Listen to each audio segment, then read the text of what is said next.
काशी केवल एक शहर नहीं बल्कि एक युग, सदियों की कहानियां, रहस्य और आस्था अपने घाटों की सीढ़ियों में, संकरी गलियों के हर मोड़ पर और प्राचीन मंदिरों की दीवारों पर उकेरे हुए। ये वह भूमि है जहां जीवन और मृत्यु, शोर और शांति सब एक साथ बहते हैं गंगा के पवित्र जल में।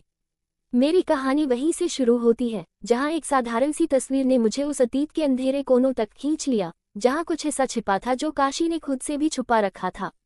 मैं वंदना, एक व्लॉगर जो इतिहास की परतें उधेड़ने का जुनून रखती है, कभी नहीं जानती थी कि एक पुराना धुंधला छायाचित्र मेरे जीवन को हमेशा के लिए बदल देगा। अध्याय 1, खामोश तस्वीर की पुकार। तारांकन। मेरे YouTube चैनल यूपी के अनसुने रहस्य पर मैं आमतौर पर उत्तर प्रदेश के विभिन्न शहरों की अनसुनी कहानियों और भूले बिसरे इतिहास पर वीडियो बनाती हूँ। मेरा कैमरा और मेरा लैपटॉप मेरे साथी हैं और मेरा जुनून ही मेरी प्रेरणा। पिछले कुछ दिनों से मैं अपने दादाजी के पुराने सामान के बक्से खंगाल रही थी।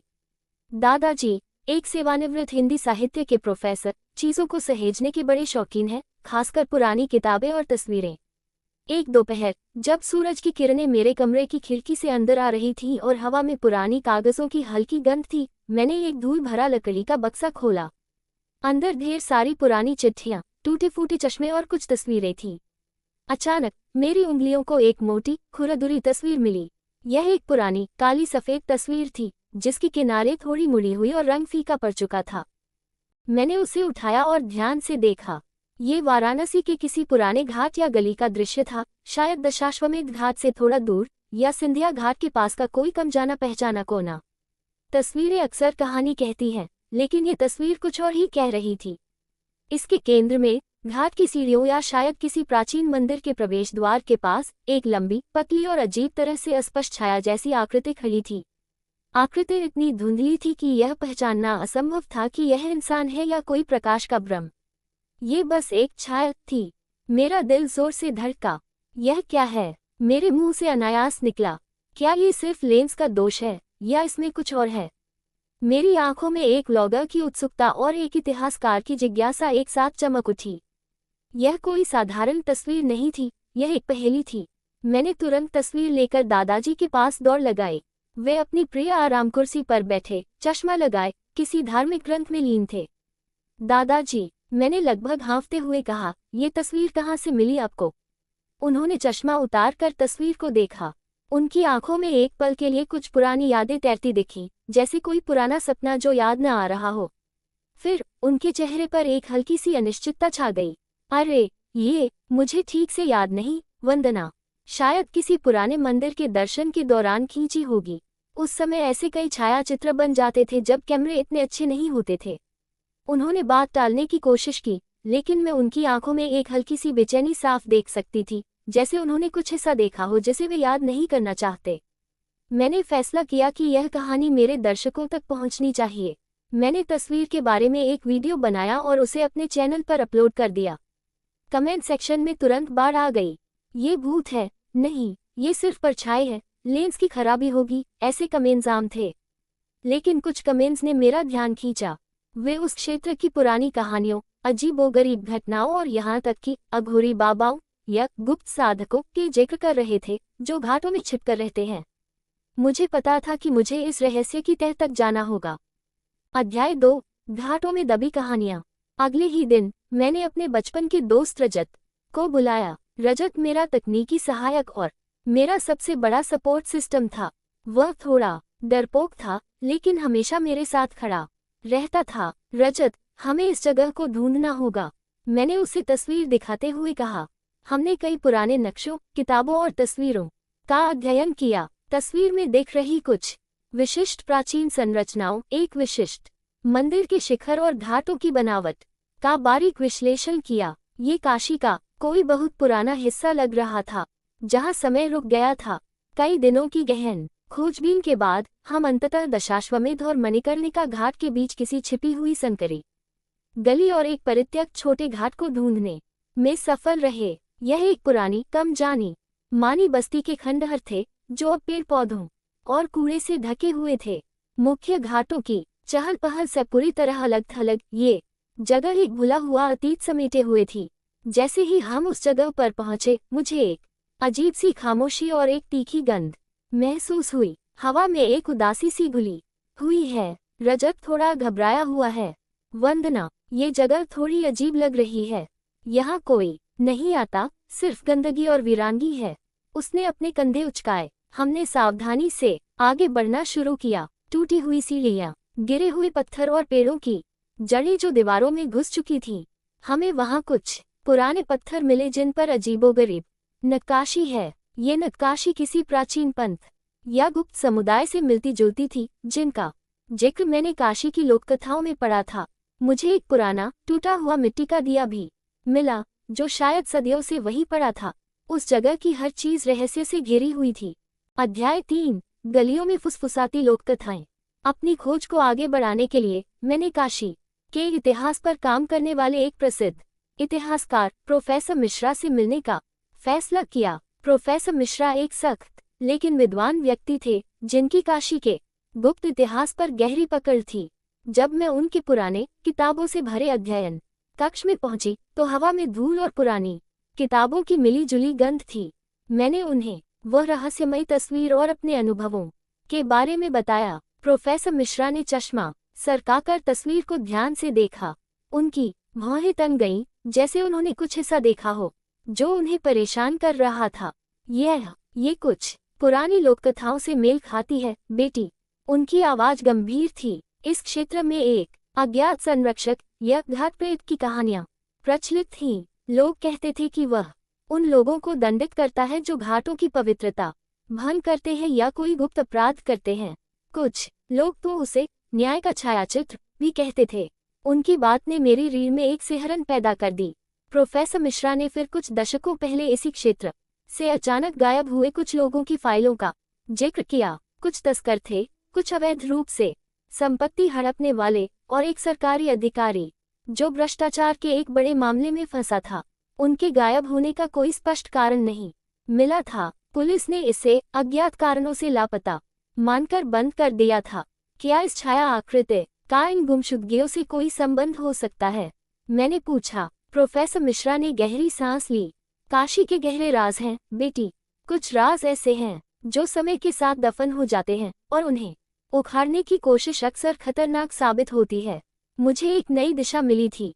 अब ये सिर्फ एक रहस्यमयी तस्वीर नहीं थी, बल्कि एक अनसुलझा अपराध भी था। अध्याय 4, अजनबी निगाहों का पीछा। जैसे जैसे मेरी पड़ताल गहरी होती गई, अजीबोगरीब अनुभव मेरे जीवन का हिस्सा बनने लगे। रात में जब पूरा शहर सो रहा होता, मुझे अपने घर के आसपास अजीब मंत्रों या फुसफुसाहट की आवाजें सुनाई देती, जैसे कोई मेरे कान में कुछ कह रहा हो। मेरा दिल तेजी से धड़कने लगता, लेकिन जब मैं आवाजों का पीछा करती तो कुछ नहीं मिलता। मेरे YouTube चैनल पर कुछ गुमनाम ईमेल आने लगे, जिनमें मुझे ये खोज बंद करने की धमकी दी जाती थी। काशी अपने राज खुद रखती है, उन्हें कुरेने पर अनर्थ होगा। एक ईमेल में लिखा था, कुछ राज दफन ही अच्छे लगते हैं। एक दिन जब मैं रजत के साथ उस परित्यक्त घाट की ओर जा रही थी, तो उन्हें लगा कि कोई दूर से उन पर नजर रख रहा है। संकरी गली से चलते हुए एक पल के लिए हमें पेड़ों के बीच से एक झलक दिखी, कोई लंबा दुबला पतला व्यक्ति जो तुरंत ओझल हो गया। रजत का चेहरा पीला पड़ गया। वंदना, ये सब कुछ सामान्य नहीं है। मुझे सच में डर लग रहा है। उसकी आवाज में कंपन था। एक दोपहर मुझे दादाजी की पुरानी किताबों के ढेर में एक और पुरानी डायरी मिली। ये डायरी आधी अधूरी थी और उसकी लिखावट काफी धुंधली थी। इसमें वाराणसी के किसी गुप्त साधना स्थल और शापित द्वीप का जिक्र बार बार आता था। कुछ पन्ने ऐसे भी थे जिनमें अज्ञात शक्ति और रक्षक जैसे शब्द लिखे थे। ये डायरी किसी गहरे राज की ओर इशारा कर रही थी, लेकिन उसे पूरी तरह समझना मुश्किल था। मुझे लगा कि यह डायरी उस छायाचित्र और उन गायब हुए लोगों के बीच की कड़ी हो सकती है। अध्याय 5, अतीत की गूंज। मैंने उस पुरानी डायरी को डिकोड करने की कोशिश में कई रातें बिताईं। पुरानी हिंदी और संस्कृत के कुछ शब्द थे जो मेरे लिए नए थे, लेकिन धीरे धीरे मैंने कुछ ऐसे नाम और तारीखें निकाली जो स्थानीय पुलिस रिकॉर्ड में लापता सूची में थे। सबसे चौंकाने वाली बात यह थी कि लगभग 50 साल पहले काशी में एक बड़े धार्मिक स्थल के पुनर्विकास की योजना बनाई गई थी। इस योजना में कई पुरानी और ऐतिहासिक संरचनाओं को तोड़ा जाना था, जिससे स्थानीय साधुओं, पंडों और कुछ गुप्त धार्मिक समूहों में भारी विरोध था। डायरी में उन विरोध प्रदर्शनों का विस्तार से जिक्र था। कुछ ही समय बाद कुछ प्रमुख साधु और विरोधकर्ता रहस्यमय तरीके से गायब हो गए थे। क्या मेरी तस्वीर में दिखने वाली छाया आकृति का संबंध इस विवाद से है? क्या वह गायब हुआ कोई साधक था जो अब इस क्षेत्र की रक्षा कर रहा था? डायरी में एक सरकारी अधिकारी का नाम बार बार आता था, विनोद अग्रवाल। वह उस पुनर्विकास परियोजना का इंचार्ज था। डायरी में विनोद अग्रवाल का जिक्र अक्सर शापित दिए के पास उसकी अंतिम गतिविधि के साथ होता था। विनोद अग्रवाल एक लालची व्यक्ति था जो काशी के हृदय को तोड़ना चाहता था। डायरी के एक पन्ने पर लिखा था, मुझे लगा कि मैं एक बड़े और पुराने षड्यंत्र के करीब पहुंच रही थी। अध्याय 6, चरम घाटों की खामोशी तोड़ते हुए। जैसे जैसे सुराग जुड़ते गए, मैंने एक साहसिक फैसला लिया। मुझे उस परित्यक्त घाट पर रात में जाना होगा जहां फोटो खींचा गया था। मुझे विश्वास था कि वहां कुछ ऐसा है जो मुझे सच्चाई के सबसे करीब ले जाएगा। रजत बहुत डरा हुआ था। उसने मुझे रोकने की बहुत कोशिश की, लेकिन मेरा जुनून इतना प्रबल था कि वह मुझे अकेला नहीं छोड़ सका। ठीक है वंदना, लेकिन हम बहुत सावधान रहेंगे, उसने अंततः कहा। रात का अंधेरा, केवल हमारी टॉर्च की रोशनी और फोन का कैमरा। वाराणसी की सनकरी गलियों में सन्नाटा पसरा था, केवल गंगा की धीमी लहरों की आवाज और दूर से आती कुत्तों की भौंकने की आवाज। हवा में ठंडक थी और रहस्य की गंध। हम उस जगह पहुंचे जहां फोटो खींचा गया था। वह परित्यक्त घाट अब पहले से कहीं अधिक डरावना लग रहा था। जैसे ही हम घाट की टूटी सीढ़ियों से नीचे उतर रहे थे, अचानक हमारे पीछे से एक जोरदार सरसराहट की आवाज आई, जैसे कोई सूखे पत्तों पर चल रहा हो। हम पलटे और टॉर्च की रोशनी में हमें वही लंबी पतली आकृति घाट की सीढ़ियों पर खड़ी दिखाई दी, बिल्कुल वैसी ही जैसी पुरानी तस्वीर में थी। मेरा दिल धक धक करने लगा, लेकिन मैंने हिम्मत नहीं हारी। यह आकृति धीरे धीरे हमारी ओर बढ़ने लगी। रजत डर से कांप रहा था, उसका हाथ मेरे कंधे पर कस गया था। मैंने अपने कैमरे का रिकॉर्ड बटन ऑन किया और टॉर्च को आकृति पर केंद्रित किया। जैसे ही वह आकृति रोशनी में आई, ये स्पष्ट हुआ कि यह कोई भूत या अलौकिक प्राणी नहीं था, बल्कि एक वृद्ध, पतला और बीमार आदमी था। उसके कपड़े मैले और फटे हुए थे और उसके चेहरे पर दशकों की पीड़ा, एकाकीपन और शायद थोड़ा पागलपन झलक रहा था। उसकी आंखें जंगली और भयभीत थीं, लेकिन उनमें एक पुरानी चमक भी थी। ये वही लापता सरकारी अधिकारी विनोद अग्रवाल था। विनोद अग्रवाल ने हमें देखा और भागने की कोशिश की, जैसे कोई डरा हुआ जानवर। मैंने उसे रोकने के लिए पुकारा, विनोद अग्रवाल रुकिए, हम आपकी मदद करना चाहते हैं, हम आपके दुश्मन नहीं हैं। अध्याय 7, अनावरण, खामोश गवाह की कहानी। विनोद अग्रवाल आखिर रुक गया। वह डर के मारे कांप रहा था, उसका शरीर हिल रहा था।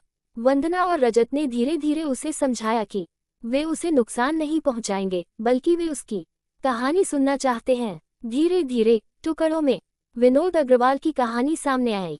उसकी आवाज कमजोर थी, जैसे वह बहुत समय से नहीं बोला हो। उसने बताया कि वह दशकों से उन घाटों और सनकरी गलियों में छिपा हुआ था। वह बताता है कि पुनर्विकास परियोजना के दौरान उसने कुछ बड़े राजनेताओं और माफिया के अवैध कामों को उजागर करने की कोशिश की थी।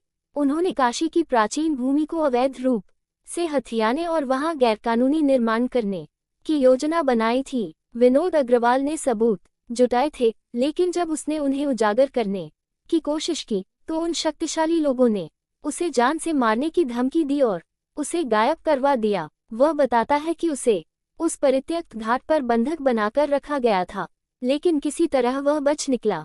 माफिया ने सोचा कि वह मर गया होगा या भाग गया होगा। अपनी जान बचाने और उन लोगों से बचने के लिए उसने खुद को छाया या पागल साधु के रूप में प्रस्तुत करना शुरू कर दिया। वह उन अज्ञात संरक्षक या घाट प्रेत की कहानियों का उपयोग करता था ताकि लोग डरे और उस क्षेत्र से दूर रहें, खासकर उस गुप्त सुरंग से जिसका उपयोग माफिया अवैध सामान और पैसे छुपाने के लिए करते थे। वह हर उस व्यक्ति को डराता था जो उस क्षेत्र में आता था, खासकर रात में। असली रहस्य ये था कि उस पुरानी तस्वीर में विनोद अग्रवाल गलती से आ गया था जब वह अपने ठिकाने से बाहर आया था, शायद माफिया के लोगों से बचते हुए। वह तस्वीर एक अनजाने में खींचा गया सबूत बन गई थी, एक खामोश गवाह। कहानी का अंत एक छोटा ट्विस्ट वंदना और रजत ने विनोद अग्रवाल को पुलिस और चिकित्सा सहायता के लिए मना लिया। वे उसे अस्पताल ले गए, जहां उसका इलाज शुरू हुआ। वंदना ने अपने YouTube चैनल पर इस पूरी कहानी का अनावरण किया। उसने विनोद अग्रवाल की दर्दनाक आपबीती, अवैध गतिविधियों और उन गायब हुए लोगों के बारे में विस्तार से बताया। ये वीडियो आग की तरह फैल गया। पुलिस ने इस मामले को फिर से खोला और सालों पहले के उस गिरोह के कुछ पुराने सदस्यों को पकड़ने में सफल हुई जो अभी भी जीवित थे। न्याय की धीमी प्रक्रिया शुरू हुई। जब विनोद अग्रवाल अस्पताल में थोड़ा ठीक हो रहा था तो राबिया उससे मिलने गई। उसकी आंखों में अब थोड़ी शांति थी। वंदना, उसने कमजोर आवाज में कहा, एक बात और है, उस रात जब तुम्हारी तस्वीर खींची गई थी, मैं अकेला नहीं था। उस दिन उस दिए के पास एक और छाया थी, एक जो मुझसे भी पुरानी है, एक जो इस काशी की असली रक्षक है, जो उन प्राचीन रहस्यों को छुपाए हुए है। विनोद अग्रवाल ने अपने मैले पुराने कपड़ों में से एक और पुरानी धुंधली तस्वीर निकाली। ये तस्वीर भी उसी घाट और खंडहरों की थी, लेकिन इसमें एक और भी अधिक धुंधली और अस्पष्ट आकृति दिखाई देती थी, जो विनोद अग्रवाल की आकृति से भी अलग थी। यह आकृति इतनी प्राचीन और अमूर्त लग रही थी कि यह मानव से परे प्रतीत होती थी। वंदना की आंखें फैल गईं। उसका दिल एक बार फिर जोर से धड़क उठा। रहस्य पूरी तरह खत्म नहीं हुआ था। विनोद अग्रवाल की कहानी ने एक और गहरे और प्राचीन रहस्य का द्वार खोल दिया था। क्या काशी के घाटों में अभी भी कोई और खामोश गवाह है, जो युगों से बैठा है इस पवित्र भूमि के रहस्यों की रक्षा कर रहा है? वह जानती थी कि उसकी खोज अभी खत्म नहीं हुई थी। काशी के राज अभी भी गहराते जा रहे थे।